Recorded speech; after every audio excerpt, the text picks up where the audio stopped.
بسم اللہ الرحمن الرحیم۔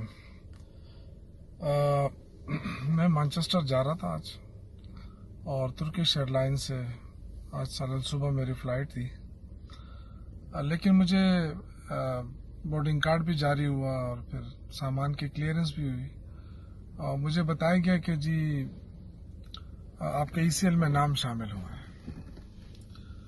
اور اس کے بعد مجھے یہ بھی انفارم کیا گیا کہ جو 2 آرڈر جاری ہوئے ہیں، ایک آرڈر میں آپ کو بین الملک سفر پر آپ پہ پابندی ہے، اور دوسرے آرڈر میں آپ کو گرفتار کرنے کا بھی حکم ہے۔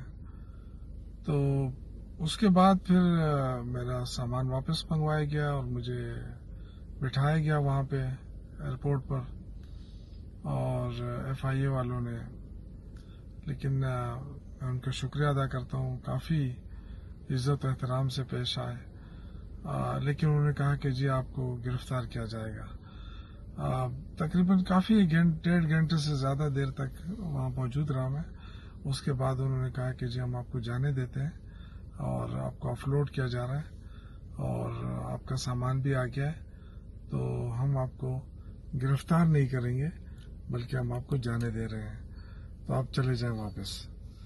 اور میں نے پوچھا کہ جی میرے خلاف کیس کیا ہے؟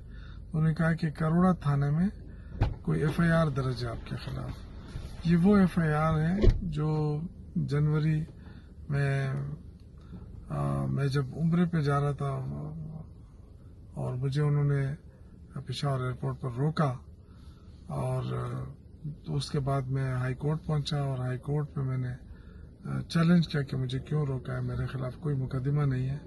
تو باقاعدہ کروڑا تھانے سے کہا گیا کہ جی FIR کرائی جائے، اور بیک ڈیٹ میں FIR کرانے کے بعد مجھے جو ہے وہ میرے اوپر مقدمہ ڈالا گیا، FIR ڈالی گئی۔ اس FIR میں پھر الیکشن کے بعد میں نے خود وہاں سے ضمانت بھی لی، اور کوئی ایسا ایشو نہیں ہے۔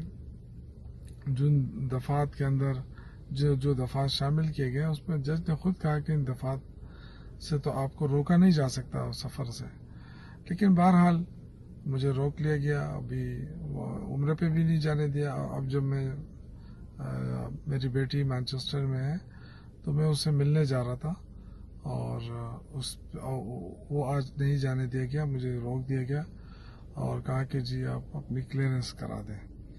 تو بہرحال یہ بتانا مقصد تھا کہ ایک بہت بڑی زیادتی ہو رہی ہے اس حکومت کے اندر، لوگوں کے جو حقوق ہے وہ سلب ہو رہے ہیں بغیر کسی ریزن کے، بغیر کسی وجوہات کے۔ اس طرح لوگوں کی تذلیل کرنا اور لوگوں کو پریشان کرنا، تو میرے خیال سے یہ بہت ہی افسوسناک بات ہے۔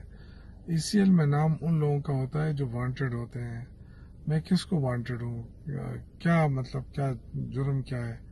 الحمدللہ صاف ستھری سیاست کی، کبھی کوئی جرم نہیں کیا الحمدللہ۔ تو میں ایکسپیکٹ کرتا ہوں کہ کم از کم ECL سے میرا نام ہٹا دیا جائے، کم از کم یہ جو میں امید کرتا ہوں کہ نہیں تو پھر میں چیلنج کروں گا، دوبارہ ہائی کورٹ جاؤں گا، دوبارہ یہ انشاءاللہ تعالی عدالت کے ذریعے یہ کیس ختم کراؤں گا۔